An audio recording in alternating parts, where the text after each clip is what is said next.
and I wanted to do a public story hour reading in a public library, and I was denied by over 50 woke libraries that previously held drag queen story hours for children. Yeah, so we're gonna have to get into this. This is Kirk Cameron freaking out about Christian persecution stuff while they're attempting to persecute other people. What they usually do. Let me just put it that way. So I am Brentley, and this is the Punk Apostate. Yeah, let's go ahead and get into this.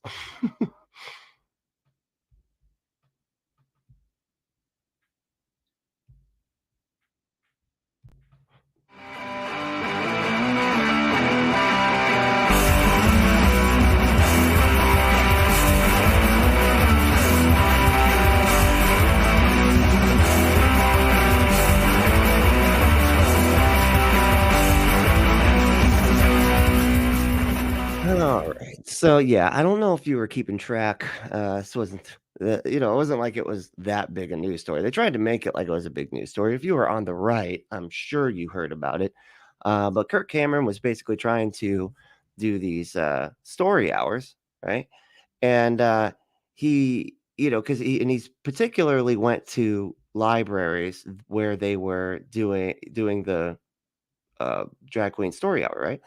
And so he went there, and then he made all these demands, right? So he went there and he was like, I need, I want everything to be free, and all this. And the libraries were just like, no, man, we can, we'll give you a spot that you can pay for just like everybody else, right? But you can't have everything for free. And it was like because of some because he wanted exactly the same treatment that the drag queen story hours get. But that was a completely different thing, and it was for I think there was like a charity involved with it and everything, and it was much more like a community function, right? Whereas this is obviously has like a bunch of bigotry involved, and it's very hyper religious, and so the whole thing about being hyper religious and bigoted is that you're someone who is literally taking sides, and it would be like the library is saying that they don't approve of a particular group of people, right? To whereas like something like drag queen story, I was just like, oh, we just approve of more people, right? That's kind of going in the opposite direction. That's why, you can have something like that, that it is for the LGBTQIA plus community, because that's not a church, right? You can be a member of the LGBTQIA plus community no matter what religion you believe in. No matter anything, of course, a lot of religious people would say, oh, you can't be a true one, or whatever. But that's none of that actually is, they can't demonstrate anything close to that. That's just their personal preference of bigotry. But they basically were trying to go in, and they did it on purpose. He basically went in, demanded that they get the exact same treatment, and then when they didn't deliver and say, because again, they wanted them to provide all of the like they wanted them to provide all of the people that worked the event. They wanted the library to rent the space out for free, among other demands that made no sense. And then when the libraries were like, no, you can still be here, though, he ran to Fox News and everywhere else to cry about Christian persecution. So that's basically what happened here. So let's start this back from the beginning, and we'll just take a look. All right. It is great to be here with you from California. He's doing he's preaching, I guess, at a particular church while also crying about this. But he's about to make a joke about California. So let me rewind. It is great to be here with you from California, the land of loose nuts and bolts. Oh, yeah. I wish public libraries were built bigger. I don't know if you've been following the news story that has been alive since Christmas of last year, but I wrote a children's book, As You Grow, which is teaching children the value of biblical wisdom and the fruit of the Spirit. And I wanted to do a public story hour reading in a public library, and I was denied by over 50 woke libraries that previously held drag queen story hours for children. So I let a couple friends at the news know about this. I wrote letters to these libraries. Oh wow, that was they're cheering for Fox News, I guess. Like, ah, cool. He's friends with Tucker, man. This is awesome. I wrote letters to these libraries who told me the reason you can't come is because your values don't align with our community values. We're a gender queer friendly community, and your values are not ones we're interested in. Or you're not an author of color, which is what we're focusing on here in our public library. Just to be, just to be a little bit racist, get mad that they're like, hey, you know what? Who hasn't been who's been disenfranchised, I should say, for a long time. And, now we are looking to, put them, prop them up rather than keep them held down. And so now he's mad about that too. But okay. So I wrote them letters asking them which value they didn't align with: love, joy, kindness, gentleness, faithfulness, self-control. Is joy a value? I value joy. Oh, these people just they do not value joy. They just, they value just the opposite of joy, just despair. They value despair. That's what that is. I sent them a free copy of the book so that they could read it for themselves, and reminded them that they live in the United States of America, where public libraries are actually owned and... So you're kidding me. He actually did. Oh, I'm sorry. I thought this was America. Jeez, yeah. Funded by the people in their communities, and their job is to represent the values that they want read to their families. But that's exactly what's happening, though. You're the one that is telling them they should not be open up to the community. Because here's the thing. They are open up to you and them, given the fact that you don't say disparaging things about them. This is so fucking easy. This is like I know you guys aren't friends, but you can come to my birthday party as long as you don't fucking, fight and talk shit about each other at the birthday party. Like this is the most simple thing. And they are the offenders. These right-wing douchebags that are coming out, against an entire community are the offenders. That is, the offense has been made. The drag queen story hour and all that's on defense. They were never trying to limit Christians being allowed to do libraries. Christians were trying to limit their right to be there. So that's the offending side. It is, anyway, all right, this just pisses me off. And that if they continued their religious discrimination against me and others like me, that I would be prepared to assert my constitutional rights in court.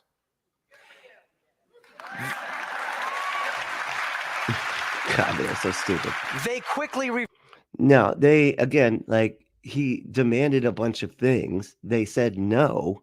And because again, he wanted it like for free. He wanted it to, he basically wanted it to be like a community thing that was done by the library.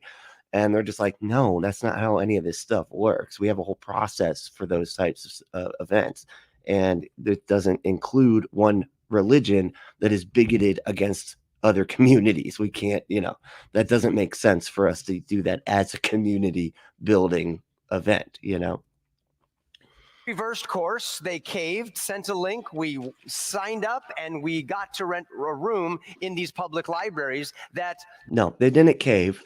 He decided to go ahead and actually pay the fee like they originally had said he could do if he wanted to. He caved, right? He's the one who wanted it done, or he wanted to be able to go there and have it all done for free. He's the one who wanted to be there, but he set up this whole scenario to make it look like they were discriminating against him when they never were. They just said that you'd have to pay and everything. Just like any other author that decides to go in there, they don't discriminate against that. You can pay the money and get and rent a room. There's nothing wrong with that. But what they're not going to do is put on the entire event for you, like what he was demanding. And so when they were like, look, you can still do the thing that we offered for you, then they're like, okay, fine, we'll pay for it, and we'll work the event and everything like that. They said had communities that didn't want us there. When I showed up in the Indianapolis Public Library, I was greeted by over 2,500 parents and children who overwhelmed the library, all 6 floors, down the escalator, out the door, and down the street, showing me that the perception through the media is not the reality of what's going on with the people. And I found What the hell does that in mean? The Scarsdale. perception of the media is not what's going on with the people. Not, I mean, that's not your people. I don't know. I don't know what you want them to do. Like everybody has to be queer in your mind, for you to think that, hey, the TV's representative of like what is happening. No, man, your TV is the one that's telling you that all of this evil stuff is happening all the time, and you're outraged by it and all that. Like when really it's such a small, tiny percentage of the population doing literally nothing, but your media is trying to get you worked up about it so that you can get your ass to a poll and vote for people that will, basically cut the taxes of the media company that got you to do that in the first place. New York, I found that in Scottsdale, Arizona, I found that in South Carolina, in North Carolina, found that in New Jersey, and everywhere we go. There are rumblings of revival that I can feel. Can't you feel them? People are waking up. What? No, you're rumbling? Are you sure you're not hungry? Are you hungry? Did you eat breakfast today? You know it's the most important meal of the day, okay? That's how I prevent my rumblings, all right? People are standing up and speaking up. Well, the title of this message this morning is Wanted, the Brave.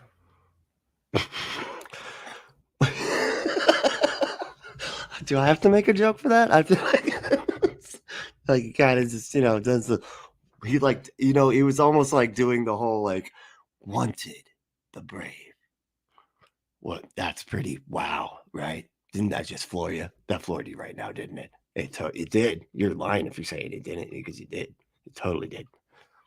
In the 9th century, during the 1800s, the Vikings pillaged, torched, and butchered their way through Britain, city after city, kingdom after kingdom, destroying families, faith, and culture, until they came to the kingdom of Wessex, the most powerful kingdom in Britain.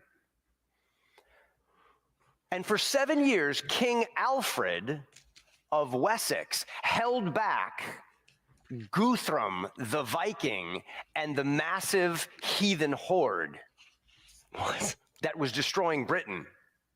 And then on the 12th night of Christmas in AD 878, King Alfred of Wessex was finally driven together with his family out of his kingdom of Wessex, barely holding on to his life. And he took shelter on a tiny island in a swamp where he learned as a boy how to hunt with his father. He could have made a... What the fuck is happening? What does this have to do with anything? So now we're getting a history lesson, not like one from the Bible. No. This is a completely different history lesson about Britain. I don't know. strategic retreat to the mainland of Europe to find safety and liberty, but he didn't. He stayed in Wessex. And he hid in a secret base on top of the highest hill in his kingdom to observe Guthrum and the Viking army's movements. And with a small band of warriors, he began to take out their scouts and cut off their supply lines. The people of Britain thought Alfred was dead.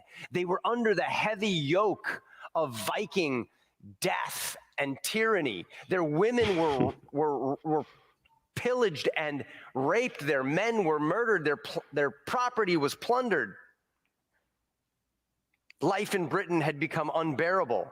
And then Alfred sent a message secretly out to the men of the land. And then Batman shows up. He's like, because he got that man. He did like a thing on the clouds that looks like a bat. It's a light on the cloud, and then the Batman comes in to gather them for one final battle against Guthrum, the Viking. And he chose the day of Pentecost for this battle, 5 weeks after Easter.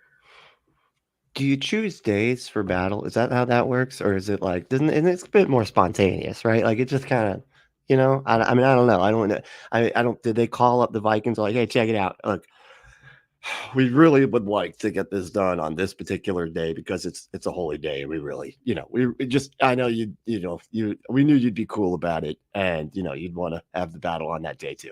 I know. So thank you for that. What? The people couldn't believe it, that Alfred had summoned them. To them, Alfred was dead. There was no hope. But Alfred made his way through the forest and met in the secret meeting place to find 5,000 strong men committed to the cause, and they were overjoyed as though they had just seen their king come back from the grave. And Alfred equipped them and reminded them. He is way too into this story. Can I just say that he is way too into this story? I mean, he's like, I think he's trying to get his out. Like, you can't get an Oscar for, a sermon, buddy. They don't give those. They don't do those. I know. And he's like, wait, what? I can't just, this is me like practicing my acting chops, up on stage. And be faithful to God no matter the outcome, and he will be faithful to you. And he assembled them into a shield wall, an interlocking of arms and shields with the soldiers forming an impenetrable wall to lead their battle. And Alfred locked himself and led in this wall out to the battlegrounds against Guthrum and his horde of warriors who had taken the high ground and are now coming down like a flood to meet Alfred and his men. Holy shit, what is arrogantly believing that they would destroy them quickly and easily. But Alfred's men had everything to lose: their children, their future, their property. And so they were unrelented. The funny thing is, like, about this story, and like what he's trying to do here is he again, the Vikings were the ones that were offending, right? They were the ones coming in and taking stuff from other people who were literally just minding their own business, right? And that's you in this story, man. You're the Vikings. You're the baddies, man. You're the one showing up to libraries saying that the libraries can't house people that you don't think they should. You're the one trying to be exclusive. You're the one trying to drive out an entire community from the community. You're like trying to get them to hide within their community and cower to you. Relenting and determined. And it was a clash of shield walls. It was a dance of swords and shields. It was an absolute bloodbath. And the Vikings were made up of these berserkers who were filled with drugs and demonic dedication as they would leap over Alfred's shield wall only to be impaled. You say demonic dedication? Those Vikings that were like demonically dedicated to demons that were totally helping them right then. Hailed by his soldiers' swords. And finally, by the hand of Providence, there was a break in the Viking shield wall, exploited by Alfred and his men, and they destroyed the Vikings on that battlefield. Guthrum, the Viking leader, escaped, and he hid in his fortress, but he was surrounded by Alfred and his men, and he had no choice but to either surrender or starve to death. The customary practice of that day would have been for Alfred the king to drag Viking Guthrum and his leaders out into the open and behead them all. And what Alfred did was perhaps the greatest act of grace of the age. He offered to spare Guthrum's life and even grant him authority to rule a portion of the kingdom if he would agree to convert to Christianity, be baptized, and agree to the Treaty of Wedmore, which would obligate him to treat all the citizens of the kingdom equally, whether they were Saxon or Scandinavian. It's funny because, like, imagine a Christian like him being told, hey, there was this great Muslim, and they, did this whole story about, okay, well, if this Christian person converts to Islam, then you can have this, that, and the other. They would be like, that is the most messed up, because what is it? What is the verse? So it's like, what use is it to gain the whole world and lose your soul? They would be quoting that verse and be like, you can't take my Jesus and all this. But, it's a good story to them, forcing somebody to like renounce their religion.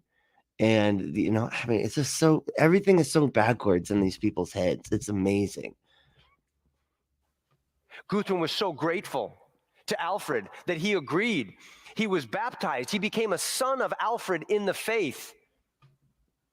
He was so loyal to Alfred that when he had his own coins minted, he had his name given to him by Alfred, his Christian name, Athelstan, engraved into the coins. Athelstan. He became an ally to King Alfred in battle for the rest of his life. So it's basically a Fast and Furious kind of situation. The bad guy, shows up, is bad, they fight, they duke it out, and then they're like, hey, you're a worthy adversary, therefore you're on the team. That's how we do things around here. Alfred began to the bad guy of each movie is like a good guy in the next movie. rebuild Britain. He rebuilt the schools. He rebuilt the family of faith and government. He assembled an army and built a naval force that would rival the Viking longboats. He believed that the Vikings were a divine scourge sent by God to wake up his people who had fallen into spiritual apathy, and believed that the future of his country depended on systemic revival. Holy shit. So is this whole thing to basically say that the queer community is a scourge sent by God that to bring revival? Is that really where he's fucking going here? I don't know. Because I like to live react to stuff, okay? But it sounds like it. Alfred's law code was built upon the 10 Commandments and Jesus' Sermon on the Mount. And he believed that if a man would learn the golden rule to love his neighbor as himself, then he would need no other rule ever. Yeah, except that y'all don't see certain people as neighbors, you see them as a certain percentage of neighbors. That's sort of the problem here. Same thing that happened back then, I'm sure, with slaves. They were sort of 3/5 of a neighbor. And that's why it's okay to beat them, because they're just your property. On Exodus 21 it says. So yeah, I don't. Jesus, it's funny when they say that, like, as if it's in the context of today where we see everybody as a neighbor. They did not see anyone that was not within their in-group as a neighbor, and yet they think that this is some like ultra moral thing. Not to mention the true moral standard, and one that I even live by, is a golden rule, but it's not that one. The actual golden rule is treat people the way they want to be treated. Don't treat, I mean, like, you can, like, treating other people as if it's yourself is a good way to kind of empathize, but it doesn't actually work, because you might want something that another person might not want. You might want tough love and think that that's what you need, and that's why you give it to somebody else, and that ends up really hurting them. You treat other people the way they want to be treated. And here's the thing, they can't. People like this, they can't treat other people the way they want to be treated, right? The way, because they don't want to be able to allow the queer community to feel safe and comfortable anywhere. So they want to treat them the way they want to be treated, which is to be condemned all the time by other religious people. They love that. They love being condemned by other religious people. And then they, ask forgiveness. And then guess what? It gives them carte blanche to be able to condemn everybody else that they think they want to condemn. And then those people have to forgive. And everybody wants it. Everybody wants this to happen to each other. And yet it's awful and shitty. And it only works if you're somebody who likes being shamed all the time, which for whatever reason Christians do. This became the foundation for what we now know as English common law. And then later in the United States, the Bill of Rights and our Constitution. The whole concept of equal rights under God can be traced back to King Alfred.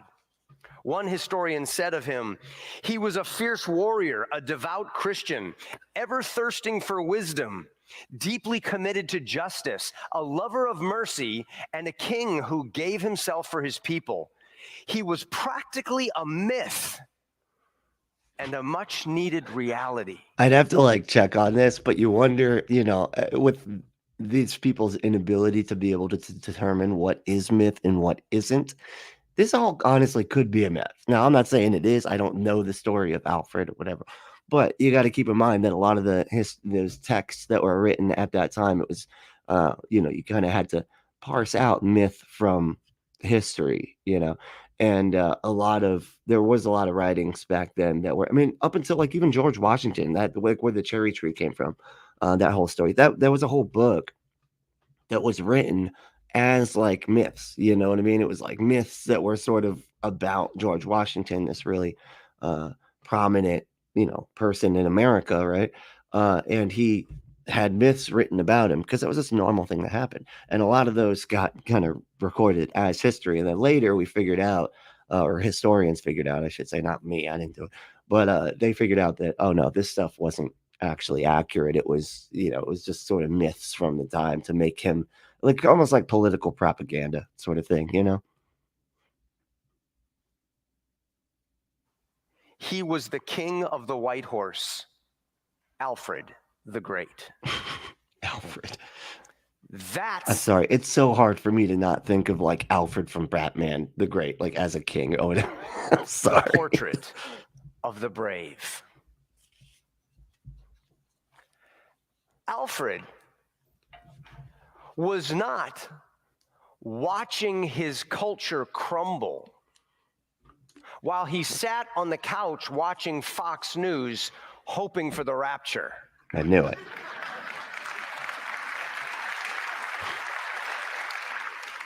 So, of course, man, they are obsessed with like violent analogies of like what, they believe that they are these like warriors, fighting this like holy war, by just voting for people that want to hurt other people that they don't like because they don't fit in with their in group or whatever. And yeah, and so people like DeSantis that are trying to basically just make it completely unsafe to be gay or trans in this state.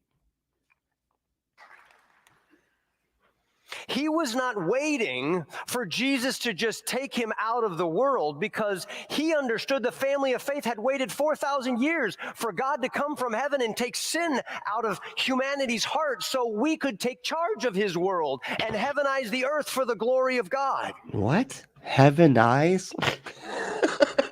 That's not a thing. You can't heavenize stuff. You can't use that as a verb. Okay, that's not a verb, buddy. Come on, heaven's a place. Okay, noun. Use it as a noun. Come on, buddy. That's what drove him. That sounds a lot like the Great Commission. Go into all of the world, make disciples of all nations, teaching them conquer the world. Yeah, that's it. That's great. Yeah, you got it. That sounds wonderful. You don't sound like the Vikings at all in that one. to obey all that I've commanded, and I'll be with you to the end of the age.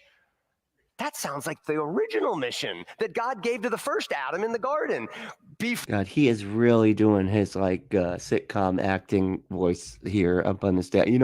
It's the old ladies probably love it. Oh, it's just like that show, that one episode where he was having trouble with the blah blah blah. Yeah, because he's just talking. He's talking exactly how he is in the sitcom. It's so funny. Fruitful, multiply, fill the earth, replenish it, and take dominion over all that I've made. In the garden, God creates mankind and gives him the mission. And then Jesus in the Garden of Gethsemane says, not my will, but your will be done, Lord. And then in the Great Commission, he recreates humanity as a new creation and restores man to his mission. What? As I traveled the country, what are you talking about, man? I've come to believe that we have a great shortage of brave men. I meet many men and women, but men. Oh yeah, I gotta include the women there. I guess. Whatever. Whose countenance and attitude and responses to the evil that's descending upon us and our children, revealing that they feel weakened and confused by our culture. The evil that is descendant, really, man? Just, the people that also exist on the planet, just, be in there. And like having a community center allow them to do an event. Like, come on, because of a nonprofit. Like, give me a fucking break. Jesus. Castrated and powerless. They said castrated? Controlled. It's like they're castrated. What's like they're cutting our dicks off here by allowing these people at the library. Can you believe I feel like my dick is gone. That's what I feel like right now. What? And we wonder why the culture crumbles. He lost his place. Right there. He's like, and we wonder if I can crumble of the cracker. That's a different the culture crumbles. Yeah, that's When you flip through your news feed, think of what you're seeing. Poisonous, toxic chemical clouds in the sky, increase of crime, disaster at the border, inflation. Stop watching right-wing news. If you don't want to be constantly afraid of everything all the fucking time, turn off the Fox News, man. Jesus Christ, I know they're your friends and everything, but stop watching it sometimes. Just relax, take a breath, take a hot bath, maybe meditate for a minute, clear your mind, okay? Jesus Christ. China, Russia, Ukraine, the economy, the World Economic Forum, drag queens. Oh my God, he's naming like every single right-wing talking point, the World Economic Forum. Give me a fuck. That's like all the conspiracy shit about the Great Reset and all that nonsense. Yeah, it's every stupid conspiracy fucking, thing that the right-wing news has gotten freaked out about for like ever.